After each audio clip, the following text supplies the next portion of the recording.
गुरु गुरु वो शख्स जो हमें अनाड़ी से लेकर कैसे ज्ञानी बना देते हैं। उंगली पकड़कर चलना तो हमें हमारे माँ बाप सिखाते हैं, लेकिन गिर कर दोबारा संभलना हमें हमारे गुरु सिखाते हैं। ऐसे समस्त गुरुओं को हमारी ओर से प्रणाम।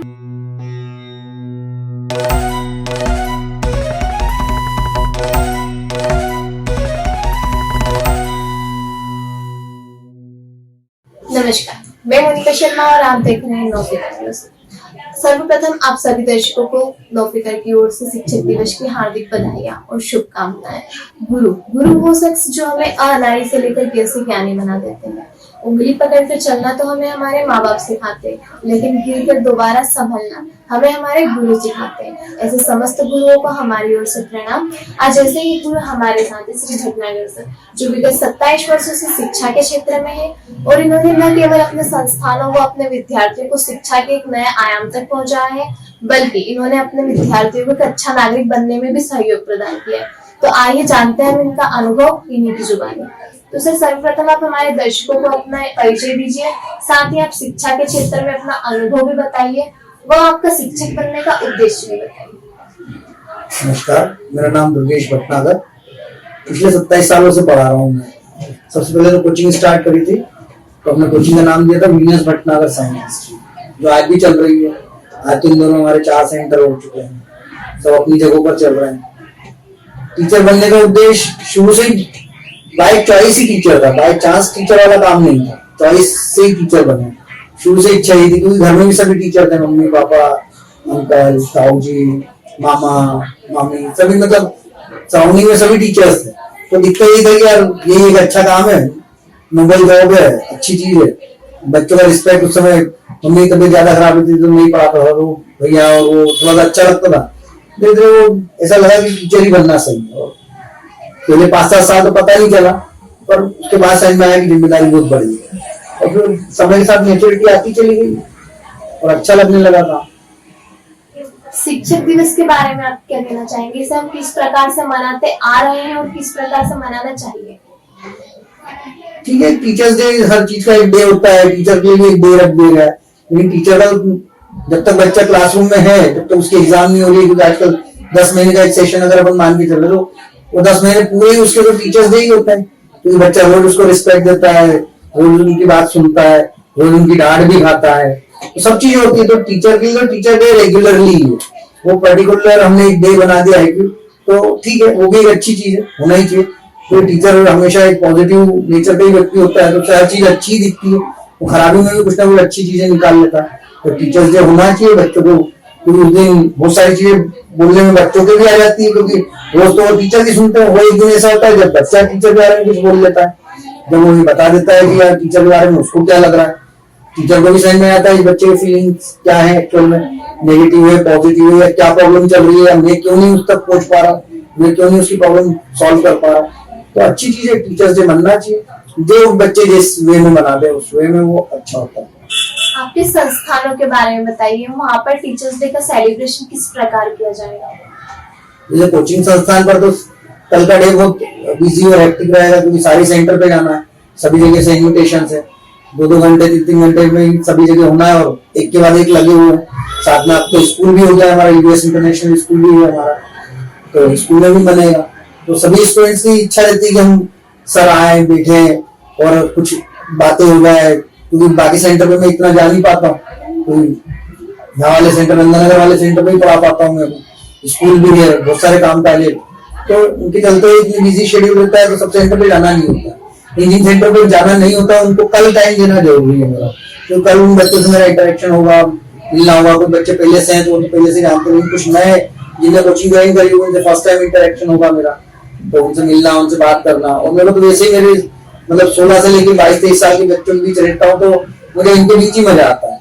क्योंकि ये आज अभी कुछ मेरे स्टूडेंट से बात नहीं मिल रहा है, स्नैपचैट बोलो सर आप स्नैपचैट मतलब क्या प्रॉब्लम है, मैं भी चलाता हूँ स्नैपचैट, मैं भी व्हाट्सएप चलाता हूँ, मैं भी इंस्टा चलाता हूँ। ये सब चीजें, क्योंकि एक एज के बाद आपको एक्टिव बने रहने के लिए तो चीजें चाहिए ना। तो यंग जनरेशन के साथ रहेंगे तो वैसे बने रहेंगे, जिस एज के ग्रुप के साथ आप रहेंगे वैसे आप बने हुए रहेंगे। तो बढ़िया चीज है, टीचर्स डे मनाना ही चाहिए बच्चों को, तो सारी जगह कल जाएंगे, बहुत अच्छी चीज है। जैसा अभी आपने बताया कि आपके समय का अभाव रहता है, तो इसमें आप शिक्षा की गुणवत्ता को कैसे सुनिश्चित करते हैं अभी सभी संस्थानों में? सभी जगह सबको बोल रखा है कि उतने बच्चे पढ़ाओ जितने को आप सुधार सको, सिखा सको। पहली चीज है, आज की कंडीशन में पढ़ाना इतना इंपॉर्टेंट रोल नहीं रह गया, मैं ये मान के चलता हूँ। क्योंकि आज बच्चे के पास यूट्यूब है, कहीं ना कहीं .NET से बहुत सारी चीज जहाँ से वो सॉल्यूशंस ले सकता है। ऑनलाइन बहुत सारी स्टडी वो कर लेता है, चीजें उसे वो मिल जाएगी। जब हम पढ़ते थे तो हमारे पास इतना बड़ा एक्सपोजर नहीं था चीजें को। एक बुक की हमारे पास एक टीचर ही होता था, एक टीचर का एक ही एंगल होता है। आज एक बात को समझने के लिए बच्चे के पास बहुत सारे एंगल्स है, तो एक ही बात को बहुत अलग अलग तरीके से भी समझ सकता है। तो सिलेबस मैटर नहीं कर रहा है, आज बच्चे का सुधारना और उसको सही लाइन पे रखना, ये सबसे ज्यादा ड्यूटी है टीचर की। आज के टीचर को यही करना चाहिए कि बच्चों को डिसिप्लिन लाइफ सिखाए, एम्बिशियस बनाए और शॉर्टकट से दूर रखे। आजकल बच्चा बस एग्जाम क्रैक करने तक बिलीव करता है, उसको ये सिखाया है कि एग्जाम तो 3 महीने के सिलेबस पढ़कर भी क्रैक हो जाएगी, लेकिन बाकी के बचे 7 महीने में आप उससे नॉलेज गेन करोगे। और किताबें आप में अच्छे विचारों को लाने की मतलब एक स्रोत है, सोर्स है, कि आपके अंदर एक अच्छे थॉट्स कैसे डेवलप होंगे, तो वो बुक के जरिए डेवलप होंगे। जब आप पढ़ोगे दिमाग, क्योंकि खाना खाया तो बॉडी को मिल गया न्यूट्रिशन, लेकिन माइंड के लिए न्यूट्रिशन क्या है? तो वो बुक्स है, अच्छे विचार है, अच्छे लोग हैं, और वो उसका काम टीचर, स्कूल, कोचिंग यही लोग कर रहे हैं। तो इसलिए बहुत जरूरी चीजें हैं। देश की शिक्षा व्यवस्था के बारे में आपके क्या विचार है? सुधार हो रहा है, सुधार कर रहे हैं और अच्छे सुधार हो रहे हैं। अब समझ में आ रहा है कि हमारे, क्योंकि हम बोलते हैं नालंदा था हमारे पास, तक्षशिला जैसे महाविश्वविद्यालय थे, फिर भी शिक्षा का स्तर हमारे वहीं गिरा हुआ था, तो उसका प्रचार प्रसार नहीं हुआ, कुछ हमने सरल भाषा में उस तक पहुंचाया नहीं। जैसे आज मेडिकल की अब हिंदी भाषा में भी होने लगा, तो एक अच्छी चीज हो गई है। जो इंग्लिश में ग्रिप नहीं कर पाता है वो कम से कम हिंदी में पढ़कर तो अच्छा कर भी पाएगा। तो बहुत अच्छी चीजें हो रही है शिक्षा के क्षेत्र में। सिलेबस चेंज हो रहा है, नया सिलेबस लाया जा रहा है। अभी हम बहुत सालों तक पुराने एक सिलेबस पढ़ रहे थे, अब हर 3 साल 4 साल में एक बार सिलेबस चेंज कर दिया जाता है, तो बहुत अच्छी चीज है। टीचर्स को भी सीखने का मौका मिलता है, टीचर भी एक्टिव रहता है, क्योंकि सारी चीजें तो आती नहीं, वो भी सीखता है। वो जब सीखता है तो वो लर्निंग प्रोसेस उसके स्टूडेंट के साथ भी चल रही होती है, उसकी अच्छी चीज हो रही है। तो वो बहुत सही है, होना भी चाहिए। आज के जमाने में अभी हाल ही की अगर हम बात करें तो लड़कियों की सुरक्षा को लेकर एक विशेष मुद्दा उठा है समाज में, जो जरूरी भी है। तो उसके लिए आप विशेष रूप से कोई आत्मरक्षा का प्रशिक्षण देते हैं शिक्षा के साथ साथ?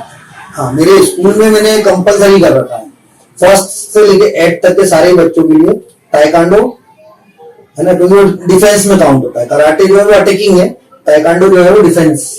तो दोनों चीजों को लेकर हमने चीजें चालू करी। ताइक्वांडो को लेकर थोड़ा ज्यादा हमारा हुआ है, और गर्ल्स को लेकर तो ये है ही कि आपकी सेफ्टी होना ही चाहिए। तो गर्ल्स को भी हम प्रायोरिटी के साथ सिखा रहे हैं, बॉयज को तो सिखा ही रहे हैं, पर गर्ल्स को प्रायोरिटी के साथ सिखा रहे हैं। तो मेरा उद्देश्य जो है ना, वो एजुकेशन का मतलब ये है कि बच्चे का एक ओवरऑल डेवलपमेंट हो जाए, वो इस लायक बन जाए, इतना सक्षम हो जाए कि जब उसे जीवन में कोई डिसीजन लेने की बारी आए तो वो एक अच्छा और हेल्दी डिसीजन ले जो उसकी लाइफ के लिए फ्रूटफुल हो। वो ऐसा नहीं कोई ऐसा ब्लंडर डिसीजन ले ले और बाद में चल के उसके नुकसान हो जाए। तो एजुकेशन का ओवरऑल सीखने की सारी चीजों का मतलब यही होता है कि मेरे को जब जब जिस चीज की जरूरत पड़े मैं उसका उपयोग करता हूँ। मतलब आपने अगर डिफेंस की चीज सीख रखी है तो जिस दिन डिफेंसिव चीज उस चीज की रिक्वायरमेंट हो तो आप उसका उपयोग कर सकते। इसके अलावा एक और अभी मुद्दा हाल ही में हुआ था पेपर लीक का, और ये लगभग हर 2-3 साल के अंतराल में यह होता ही रहता है। तो इस बारे में आप क्या कहना चाहिए? ये गलत है, पेपर लीक नहीं होना चाहिए, है ना। इससे इसको ऐसे देखें तो बहुत बड़ी कम्युनिटी के हिसाब से देखें, यहाँ कुछ बच्चों को ही, यहाँ टीचर का रोल मानता हूँ मैं, टीचर और पेरेंट्स का, कि बच्चों को इतना सक्षम बनाए कि वो ये ना बोले कि 80% 90% इस पैरामीटर से बाहर निकाल दे बच्चे को, कि वो अपनी क्षमता अनुसार पढ़ाई करे, और फिर 40% भी आता है तो वेल एंड गुड है, उसकी मिठाई बटना चाहिए। और 80 85 90 बनता है तो उसकी बटना चाहिए। और कंपटीशन नहीं होना चाहिए वैसा वाला कि यार उसके 80%, मतलब ये बोलते हैं कंपैरिजन नहीं होना चाहिए। कंपटीशन तो होना चाहिए बट कंपैरिजन नहीं होना चाहिए। तो कंपैरिजन हटाना पड़ेगा कि वो हो सकता है उस बच्चे का वहाँ नेचुरल फ्लो हो स्टडी में, और उस बच्चे का नेचुरल फ्लो स्टडी में नहीं हो, कहीं और हो, वहां बेटर करेगा। तो जो जिस दिशा में जाना चाहता है उसको उसी दिशा में जाने दिया जाए, उसे रोका ना जाए। तो ये जो चीजें मतलब मेरे हिसाब से थोड़ा सा मैं इनको ठीक ही समझ रहा हूँ कि हाँ बच्चों को लेकर। जैसे आप कंपटीशन के विद्यार्थियों को भी पढ़ाते हैं, तो इस प्रकार की घटनाओं का उनके दिमाग पर क्या प्रभाव पड़ता है? यार अब इस चीज को लेकर तो ये जो अच्छा पढ़ रहा है, अगर पेपर लीक हो गया और वो बहुत अच्छा पढ़ रहा था कंपटीशन में कोई ऐसा व्यक्ति आगे निकल कर आ गया जो डिजर्विंग नहीं था, और डिजर्विंग व्यक्ति जो वो पीछे हो गया। तो ये उस कहीं ना कहीं एक नेगेटिव ही है। तो पेपर आउट वगैरह करना ये तो चीजें नहीं होना चाहिए। इसमें थोड़ा मतलब लॉ वगैरह हमारे यहाँ स्ट्रिक्ट होना चाहिए, थोड़ा सा चीजें बच्चों को, पेरेंट्स को, टीचर को समझाना चाहिए। बच्चा खुद ही बोले मेरे को पेपर, अगर उसके पास आ भी जाए ना तो पेपर को एक तरफ रख के बोले मैंने मेरी तैयारी कर रखी है। ऐसी ऑनेस्टी डेवलप करना पड़ेगी। तो ये पेपर लीक वाला काम ही, क्योंकि कोई आकर अगर आपको गलत चीज परोस रहा है और आप उसे ले ही ना, तो ऑटोमेटिकली वहीं रुक जाएगी। वो बिकेगी नहीं, चलेगी नहीं मार्केट में, तो रुकी जाएगी ना, सीधी सी बात है। तो गलत कर रहा है जो व्यक्ति से ज्यादा जो गलत के साथ आगे बढ़ रहा है वो भी गलत है। दोनों चीजों को रोकना पड़ेगा। पेपर लीक तो बहुत ही गलत चीज है। शिक्षा कभी धर्म, जाति या क्षेत्रवाद की तरह चुनावी या राजनीतिक मुद्दा क्यों नहीं बनता है? इस बारे में आपके कहना चाहिए। शिक्षा को उतना महत्व ही नहीं दिया गया इंडिया में कभी। शिक्षित अगर व्यक्ति हो जाएगा तो प्रश्न करने लग जाएगा। जब वो प्रश्न करेगा तो वो अपने भले बुरे के बारे में, अपने राइट्स, उनके बारे में बात करेगा। वो शिक्षित कभी करने ही नहीं दिया गया। मेघालय की से देख लो आप, तो उसने जो बनाया, मतलब सर का फुल फॉर्म अगर पूछे अगर किसी से, तो बहुत सारे लोगों को पता नहीं होगा कि what is the full form of the sir. Sir का फुल फॉर्म उन्होंने बनाया था स्लेव आई रिमेन, मैं सदैव आपका दास रहूंगा। Slave I remain, short SIR, मतलब मैं सदैव आपका दास रहूंगा। तो मैं दास रहूंगा मतलब मैं नौकर रहूंगा, मैं कभी मालिक बनूंगा ही नहीं। तो हमारे यहाँ मालिक बनने वाली शिक्षा दी ही नहीं गई, हमेशा नौकर बनने वाली, जहां नो करी, जहां ना नहीं किया जाता हूँ। हर व्यक्ति जॉब के लिए, नौकरी करने के लिए, अच्छी नौकरी करने के लिए, घर में भी पेरेंट्स नहीं बोलते कि बेटा कौन सा बिजनेस करने की पढ़ाई करोगे, तुम मालिक को क्या काय का मालिक बनोगे तुम। तो ये ऑनरशिप और ये चीजें तो सिखाई नहीं जा रही है, तो गलत ही चीज हो रही है, तो समझना पड़ेगा।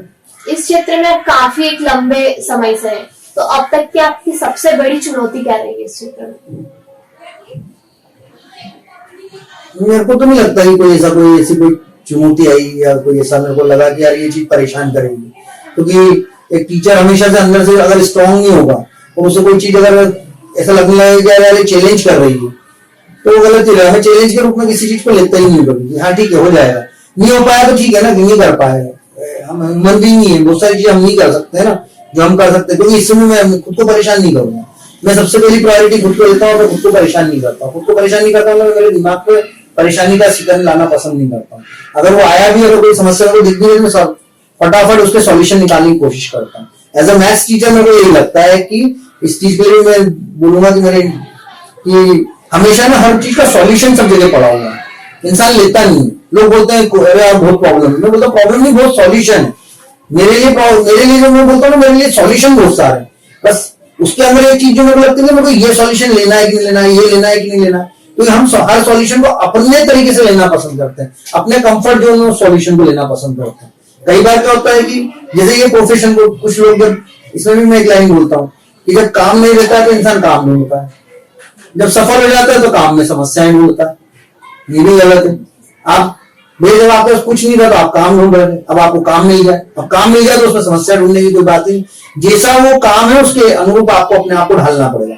मैं टीचर बना तो मैंने पूरा अपने आप को टीचर के रूप में डाल लिया। अब मैं टीचर जैसा रहता हूँ। कुछ लोग मेरे को बोलते हैं आप ऐसा, मेरे पास 16 साल से 22 साल तक का बच्चा आता है, वो जिस तरीके से रहता है, उठता बैठता है, जैसा वो पहनता है, सेम मैं अपने आप को वैसे बना के रखता हूँ। सारी चीजें मैं वैसी रखता हूँ ताकि उसको ये नहीं लगे कि यार ओल्ड टीचर है, जनरेशन गैप है, मेरी बात ट्रांसफर नहीं हो रही है, वो सुनना नहीं चाह रहा है।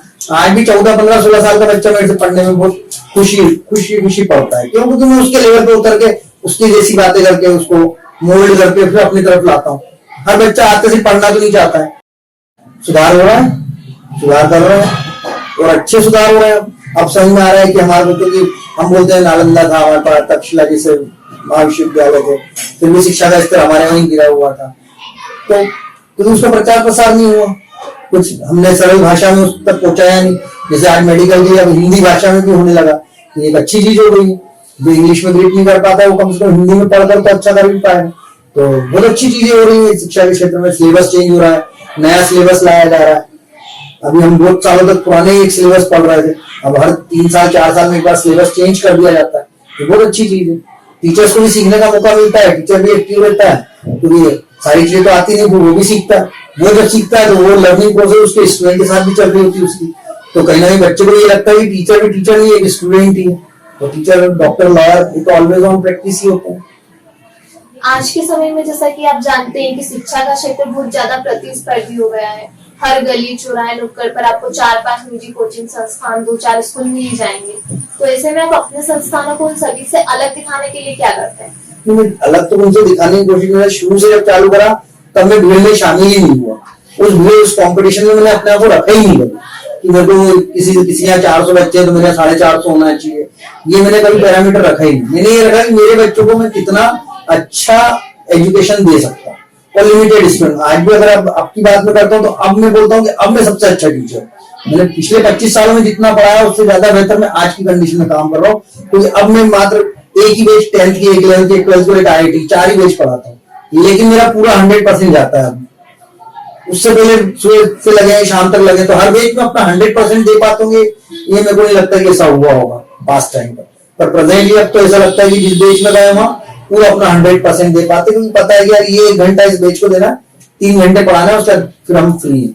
तो वर्कलोड नहीं है, जो अंदर से जो रेजिस्टेंस आता है वो नहीं है। अब मन से क्लास के अंदर जाने की इच्छा करती है। पहले तो क्या बोले यार जॉब वाइज या खुद को फाइनेंशियली साउंड करने के लिए, है ना, सिक्योरिटीज डेवलप करने के लिए, वो सारी चीजें अब नहीं रह गया ऐसा। अब बच्चों के लिए, तब भी बच्चों के लिए काम करते थे, तब भी सारी चीजें होती थी, लेकिन एक बेच के बाद दूसरी बेच बाहर खड़ी है तो उसको अंदर बुलाओ, सिलेबस, ये सब चीजें। अब ये सब चीजें नहीं रहती है।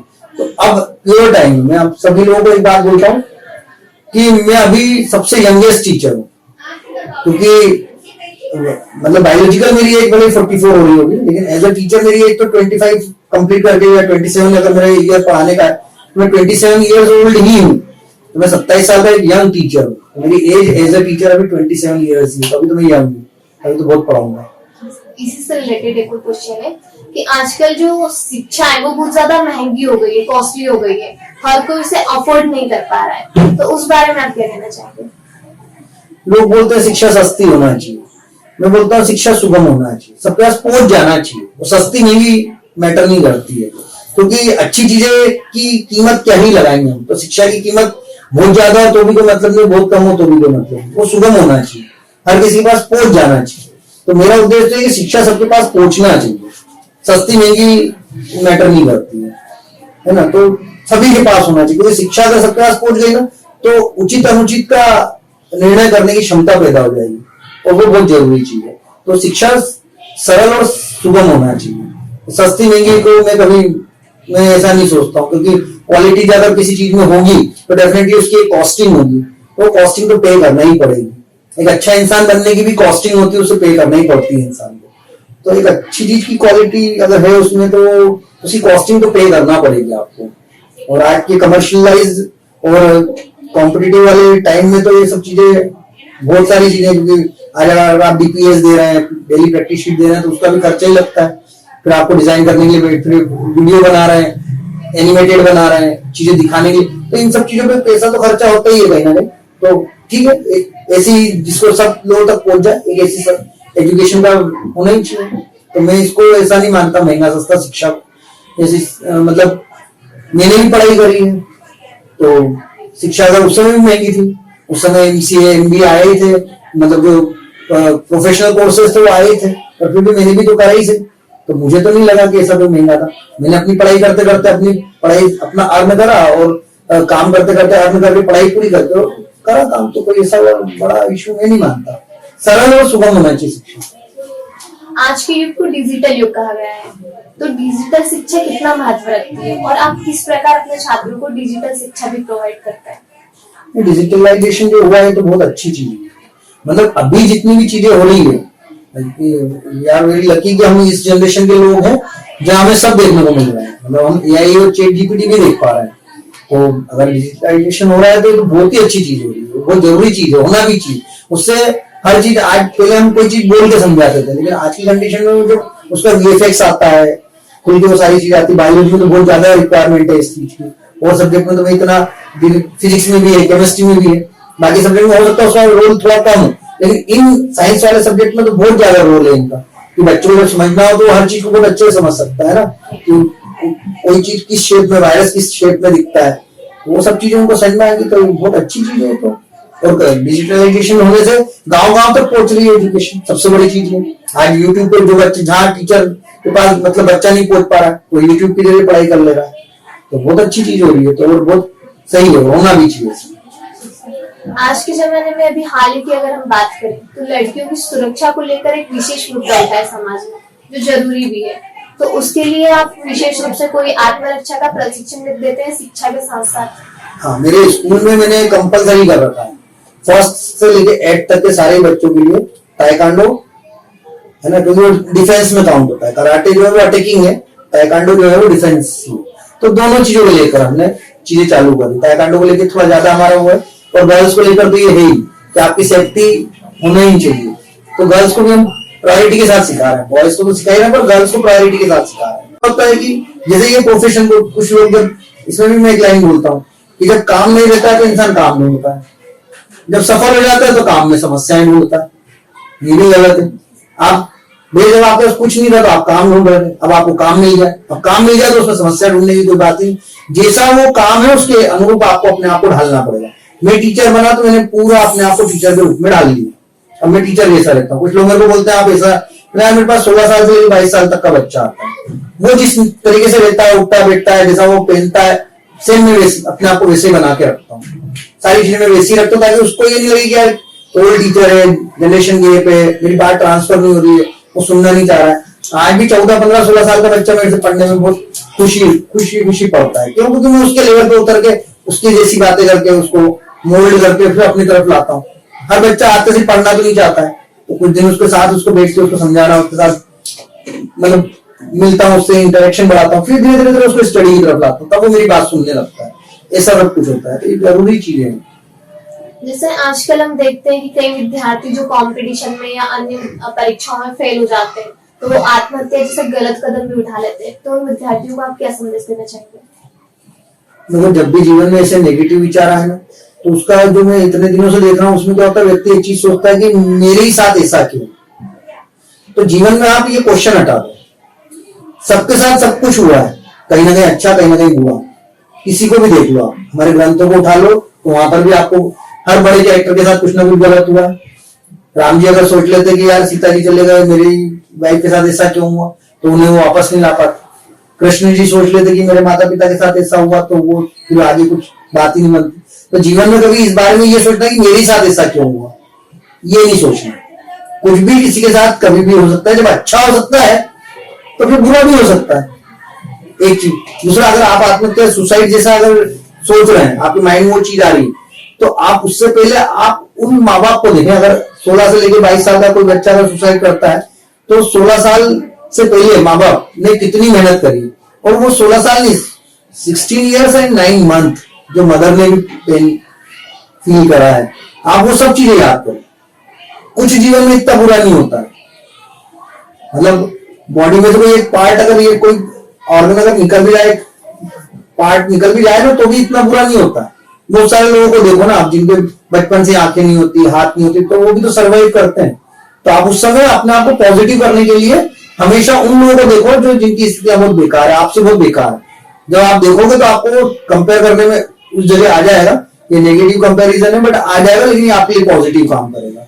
ये ऐसा होगा तो आपको समझ में आया कि यार मेरे साथ इतना बुरा कुछ भी नहीं हुआ, थोड़ा सा समय है, थोड़ा समय मेरे को अपने माइंडसेट को देके अपनी चीजों से बाहर आना पड़ेगा। जैसे मैं बाहर आऊंगा तो मैं एक नए एनर्जी के साथ बाहर आऊंगा। तो किसी भी व्यक्ति को सुसाइड करता है तो अपने मम्मी पापा को, है ना, भाई बहन को, इनका ध्यान कर ही लेना चाहिए कि इनकी कितनी मेहनत है। हमने 16 साल तक लाने में आपको, क्योंकि आप जब पढ़ रहे हो तो आपके हिस्से के लिए आपके फादर कहीं ना कहीं बाहर जॉब कर रहे हैं, कमा रहे हैं, वो पैसा ला रहे हैं, तो आपके बदले में भी कोई एक व्यक्ति बाहर एक मेहनत कर रहा है ना। तो आपको वो सब चीजों का ध्यान देना चाहिए। एक टास्क, एक एग्जाम क्लियर नहीं हुई तो जीवन खत्म तो नहीं हो जाएगा। बहुत सारे लोग हैं जिन्होंने बहुत सारी बड़ी बड़ी एग्जाम्स क्लियर नहीं कर पाए, लेकिन आज वो बहुत सफल है। सफलता का मतलब क्या है? घर, गाड़ी, बंगला, मटेरियलिस्टिक लाइफ, ये नहीं होता ना। सेल्फ सेटिस्फेक्शन जो है वो आपकी सक्सेस है ना। और सर कई बार हम देखते हैं कि जो पेरेंट्स होते हैं वो अपने बच्चों में इतना ज्यादा कंपैरिजन करने लग जाते हैं, या इतना ज्यादा कंपटीशन कह लो, कि उससे बच्चा जो होता है मेंटली पूरी तरीके से डिस्टर्ब हो जाता है, और वो जो पहले करवा रहा था वो अब वो भी नहीं कर पा रहा है। तो उन पेरेंट्स को आप क्या मैसेज देना चाहेंगे? देखो, इसमें मेरी जो सोच है ना वो थोड़ी सी अलग टाइप की। पेरेंट्स जो आजकल के हो गए हैं कि सबको सुपरमैन ही चाहिए अपने बच्चे। सब सुपरमैन बच्चे नहीं है ना। क्योंकि आपके डीएनए है उसके अंदर। तो आप कैसे थे वैसे ही वो, जेनेटिकली वही वैसे ही सब कुछ है ना। तो आप अपने आप को सुपरमैन बना लो, या तो ऐसा। और हर चीज सबके लिए इजी भी नहीं है। तो बच्चों को अगर सोचना है कि वो डांस भी कर ले, है ना, वो स्केटिंग भी कर ले, वो राइटिंग भी कर ले, वो पेंटिंग भी कर ले, और फिर उसके बाद उसका एकेडमिक्स भी बहुत बढ़िया हो, वहां पर भी वो 90% लिया, तो मैं इस जगह पे पेरेंट्स की बहुत बड़ी गलती मानता हूँ। और कंपेयर करना है कि उसका बच्चा ये है, वो उनका बच्चा ये। अरे मेरे बच्चे में एक यूनिकनेस है और मेरा बच्चा बढ़िया है। अपनी हर चीज बहुत बेस्ट होती है, कुछ भी चीज हो। बच्चा है तो डेफिनेटली वो जैसा है वैसा है, वो मेरे लिए वैसे ही अच्छा है। मेरा वो कोई क्या कर रहा है ऐसे कोई मतलब नहीं। मेरे बच्चों को किस तरफ इंटरेस्ट है, मैं उसको कैसे उधर कंटिन्यू करवा सकता हूँ, मेरा सोच इस तरफ होना चाहिए। और आजकल के पेरेंट्स का ये बड़ा टीवी पे और इस पे शोशा वगैरह, इंस्टाग्राम वगैरह, और ये जो आ गया ना, ये शो वाली जो चीजें आ गई, बहुत गलत हो गई बच्चों की। और ये बच्चे फिर आगे चल के एक वीक पर्सनैलिटी बन जाते हैं, क्योंकि उनको दिखावे की आदत पड़ जाती है। रियल में कुछ और होता है और शो कुछ और करना पड़ता है, तो एक स्प्लिट पर्सनैलिटी हो जाता है।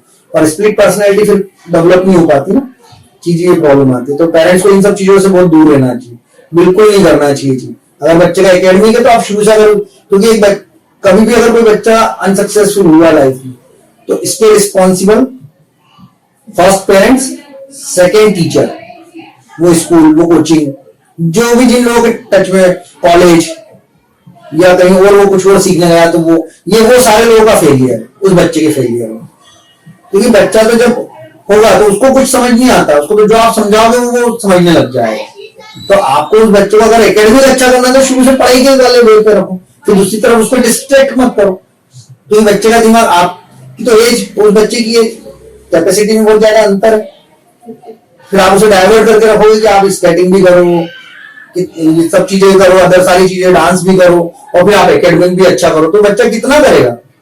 यह गलती पेरेंट्स की होती है। मैं पेरेंट्स को बहुत ये सोशल वाली चीजों से बहुत इससे मैं फ्रस्ट्रेटेड हूँ इस चीज से।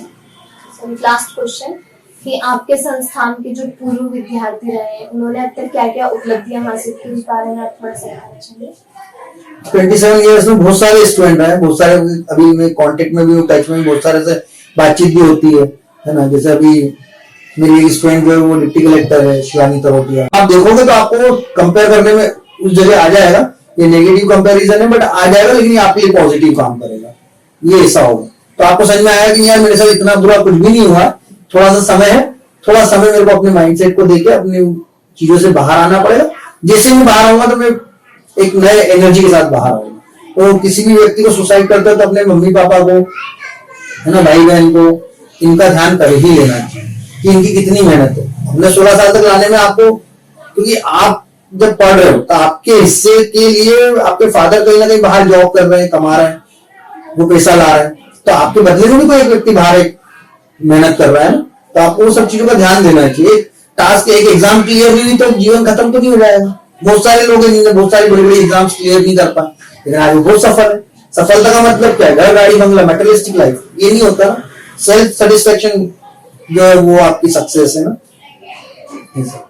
और सर कई बार हम देखते हैं कि जो पेरेंट्स होते हैं वो अपने बच्चों में इतना ज्यादा कंपैरिजन करने लग जाते हैं, या इतना ज्यादा कंपटीशन कह लो, कि उससे बच्चा जो होता है मेंटली पूरी तरीके से डिस्टर्ब हो जाता है, और वो जो पहले करवा रहा था वो अब वो भी नहीं कर पा रहा है। तो उन पेरेंट्स को आप क्या मैसेज देना चाहेंगे? देखो, इसमें मेरी जो सोच है ना वो थोड़ी सी अलग टाइप की। पेरेंट्स जो आजकल के हो गए हैं कि सबको सुपरमैन ही चाहिए अपने बच्चे। सब सुपरमैन बच्चे नहीं है ना, क्योंकि आपके डीएनए है उसके अंदर। तो आप कैसे थे वैसे ही वो, जेनेटिकली वही वैसे ही सब कुछ है ना। तो आप अपने आप को सुपरमैन बना लो, या तो ऐसा। और हर चीज सबके लिए इजी भी नहीं है। तो बच्चों को अगर सोचना है कि वो डांस भी कर ले, है ना, वो स्केटिंग भी कर ले, वो राइटिंग भी कर ले, वो पेंटिंग भी कर ले, और फिर उसके बाद उसका एकेडमिक्स भी बहुत बढ़िया हो, वहां पर भी वो 90% लिया, तो मैं इस जगह पे पेरेंट्स की बहुत बड़ी गलती मानता हूँ। और कंपेयर करना है क्योंकि उसका बच्चा ये है, उनका बच्चा ये। अरे मेरे बच्चे में एक यूनिकनेस है और मेरा बच्चा बढ़िया है। अपनी हर चीज बहुत बेस्ट होती है, कुछ भी चीज हो। बच्चा है तो डेफिनेटली वो जैसा है वैसा है, वो मेरे लिए वैसे ही अच्छा है। मेरा वो कोई क्या कर रहा है ऐसे कोई मतलब नहीं। मेरे बच्चों को किस तरफ इंटरेस्ट है, मैं उसको कैसे उधर कंटिन्यू करवा सकता हूँ, मेरा सोच इस तरफ होना चाहिए।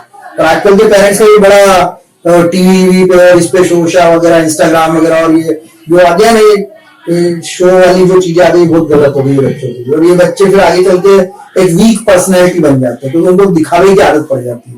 रियल में कुछ और होता है और शो कुछ और करना पड़ता है, तो एक स्प्लिट पर्सनैलिटी हो जाते हैं, और स्प्लिट पर्सनैलिटी फिर डेवलप नहीं हो पाती ना, चीजें ये प्रॉब्लम आती है। तो पेरेंट्स को इन सब चीजों से बहुत दूर रहना चाहिए, बिल्कुल नहीं करना चाहिए चीज। अगर बच्चे का एकेडमिक है तो आप शुरू से करो, क्योंकि कभी भी अगर कोई बच्चा अनसक्सेसफुल हुआ लाइफ में तो इसके responsible first parents, second teacher, वो स्कूल, वो कोचिंग, जो भी जिन लोगों के टच में, कॉलेज या कहीं और वो कुछ और सीखने गया, तो वो सारे लोगों का फेलियर, उस बच्चे के फेलियर हो।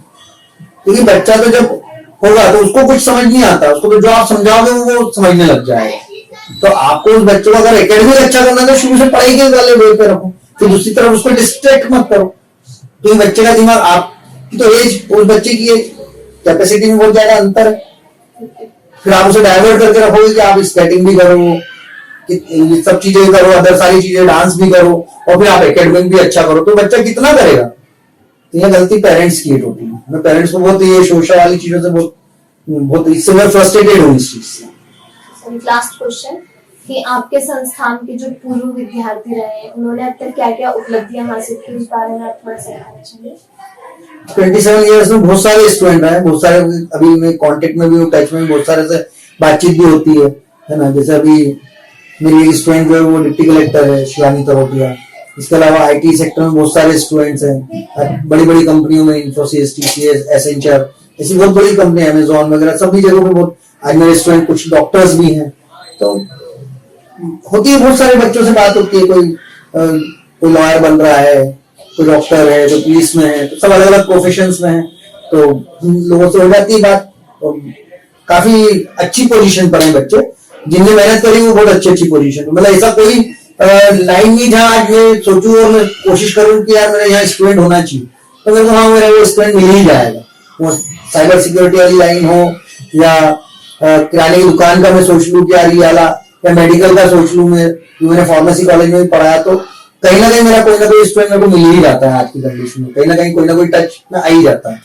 तो बहुत अच्छी पोजीशन पे बहुत सारे बच्चे जिनने सुना, समझा, और जिनने मेरी बात को फ्रिक्वेंसी मैच कर गई उनकी और मेरी, तो फ्रिक्वेंसी मैच कर गई तो वो आगे निकल गए, उनको समझ में आई, उनके घर के परिवार के लोगों ने भी उनका साथ दिया, उनने सबसे ज्यादा मेहनत करी, तो वो आगे बढ़ गए, तो आज अच्छी पोजीशन पर है बच्चे बहुत सारे। तो अब तक आपका जो ओवरऑल 27 ईयर का जो एक्सपीरियंस है वो कैसा रहा, आपको इस जगह पर आकर कैसा लगता है? 27 ईयर्स तो ठीक है, लेकिन आज की कंडीशन में मेरे को बहुत मजा आ रहा है। वो सब भी उस समय को लगता होगा, मैं बोलते ही रहा हूँ कि क्योंकि मैं जिस हिसाब का पर्सन हूँ, मेरे को हर चीज आज जो भी आज चल रहा है, अच्छा हो या बुरा हो, वो मुझे अच्छा ही लगता है, वो कभी खराब नहीं लगता कोई भी चीज। तो मैं अब तो ये बोलता हूँ कि यार मैं बहुत सही मतलब जगह पर हूँ, क्योंकि इस समय मैं जितना चाहता हूँ उतना पढ़ाता हूँ, जितना मेरा मर्जी, जितने में मेरे को बहुत अच्छा लगता है मैं उतने ही टाइम पढ़ाता हूँ।